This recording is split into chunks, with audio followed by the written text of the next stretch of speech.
What's going on, everybody? For today's figure review, we are going medieval. And by medieval, I mean the Beast Kingdom Medieval Iron Man figure. Let's get it unboxed. Look in my eyes, what do you see? The cult of personality.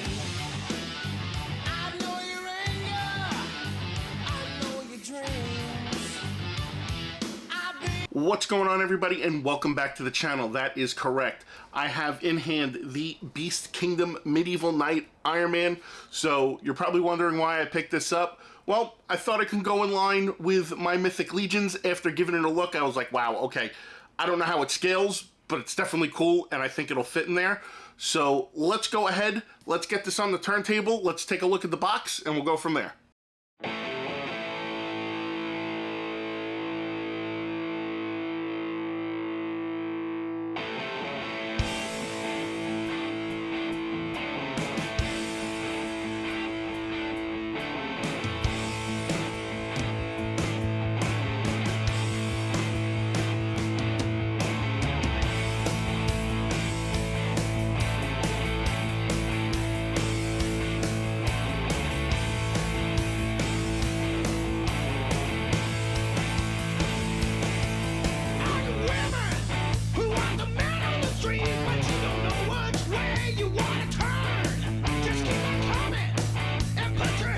Guys, before we dive into the accessories, it does come with a user's manual. So we have right here, it shows you all the points of articulation for the figure. Also on the inside, we get the list of accessories and how they plug in and how they attach. And then on the back page, we actually get how you disassemble the figure to actually put the batteries in. Now, I'm not going to go into that because I live in Florida and there's salt in the air. So if I do leave the batteries in the figures, they do get corroded, which will ruin the figure. So if you ever wonder in any of my previous reviews that have batteries, that's why I never do that. So there's that. We also get this cool thing right here. Now what this is in here is this is a certificate of authenticity, I should say. There are 5,000 of these made. So I have number 3,467 out of 5,000, which is kind of cool.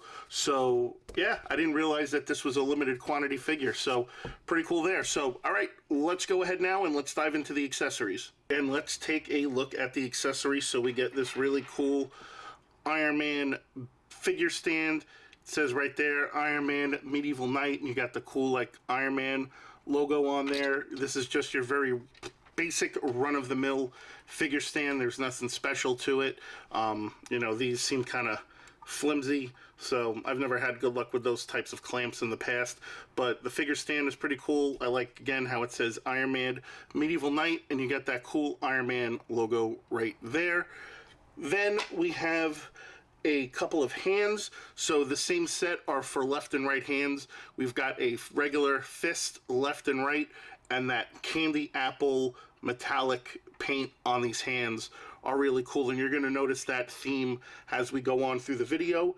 We actually have a closed hand, but it's open right there, as you can see, and that is for the sword hand. And then we also have kind of like a gun hand, like a trigger hand. So pretty cool there. And again, you get that nice metallic candy red. So you basically have left and rights of the same hands. We also have a pair of wrist gauntlets. Now there are, I guess, blunderbusters. We'll get into that in a minute, that actually attach to these. And then we also have ones that also have gauntlets on them as well too. And they have those pieces right there that plug in. So again, and you notice that red again, which is just fantastic, and you got a little bit of blue and gold on there, so that's really cool. Here are the left and right blunderbuster guns. Again, going back to, I guess, medieval time, these are like mini cannons that attach to his arm. So these things kind of cool, and they got like a nice patina finish to them. Then we've also got 4 sets of repulsor blasts. So 2 are for the blunderbusts, and the other 2 are for the feet, to give him the flying effect, and they did a really nice job on the paint on these, so really cool there. Then we've got this really badass shield, which is really cool, and again, we're keeping with that cherry apple metallic red, and you got the cool Iron Man helmet logo in there with the sword, kind of like the family crest. And then again, this just ports on to one of those wrist gauntlets, which is kind of cool. Then we've got this really awesome sword.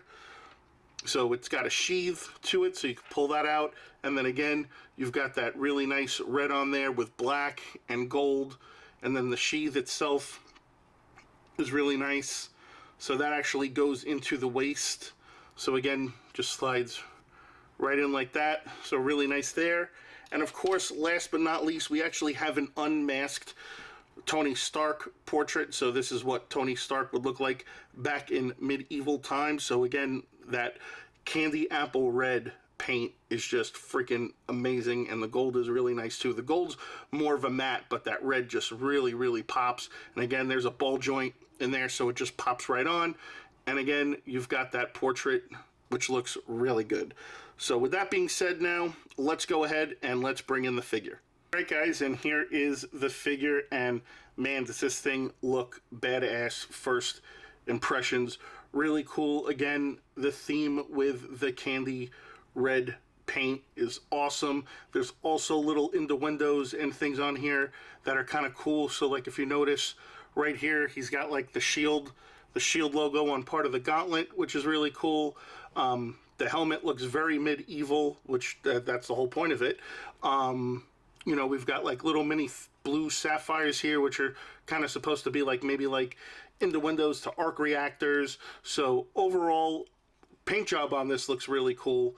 I mean, as far as the rest of the figure goes, there's things that I'm a little skeptical about right now as I'm actually holding it in hand. Like these leg guards and these shin guards seem very loose. Maybe that might be for articulation purposes. I mean, you guys could see I'm moving that around like that and turning like that, so it doesn't feel like it's on there securely. Like maybe it might break off at some point, I don't know. But overall, I think the design of it is really cool. I think it's something different. I don't think we've seen anything really like this before as far as medieval and Marvel stuff goes, but it is very cool. As far as the articulation goes, it says on the box that it has 20 points of articulation. I'm not going to go ahead and name all 20 points, but I will show you the basics like we always do. So the shoulder pad actually is on a ball joint, and then it allows the arm to go up yay high. One of the things you need to be aware of is not to stretch the limitations of this, because this is like, even though it's supposed to look like chainmail, it's actually fabric underneath there, and again, you don't want to push the limitations for that to tear.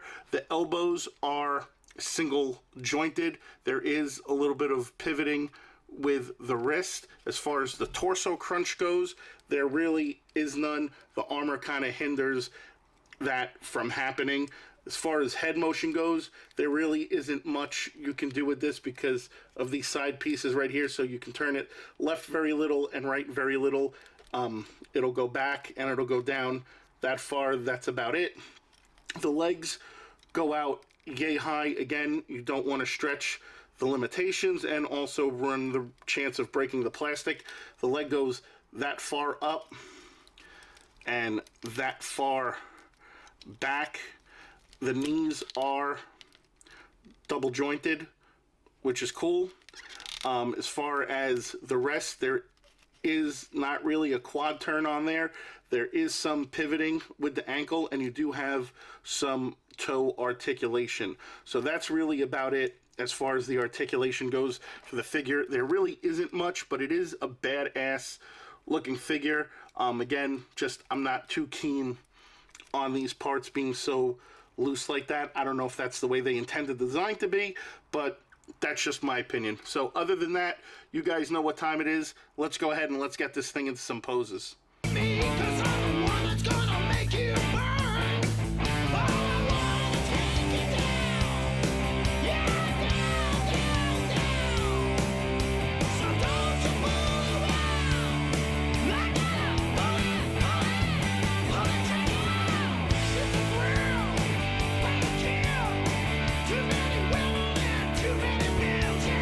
guys, final thoughts.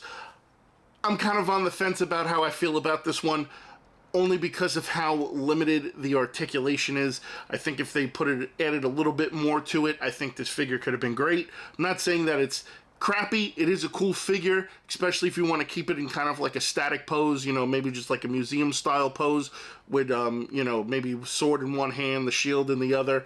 It is a very cool figure. It is a 9th scale figure, so it's a little, I believe it's a little smaller than a Mythic Legions in that way. Maybe it might be a little bigger. Not really sure. I don't really have a figure in front of me, unfortunately, to do a size comparison.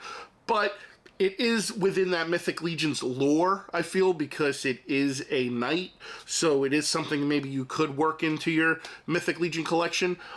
Again, the figure's cool, the paint's cool, some of the accessories are really cool. Just the articulation is just very limited, and I feel that kind of maybe is turning me off a little bit. But I'll leave it up to you guys to decide. You comment down below. You guys let me know what you think. And yeah, other than that, that's going to wrap up another figure review. Thank you again for joining me on another one. And be sure to like, comment, share, and subscribe and all that other good stuff. And I'll see you guys on the next figure review.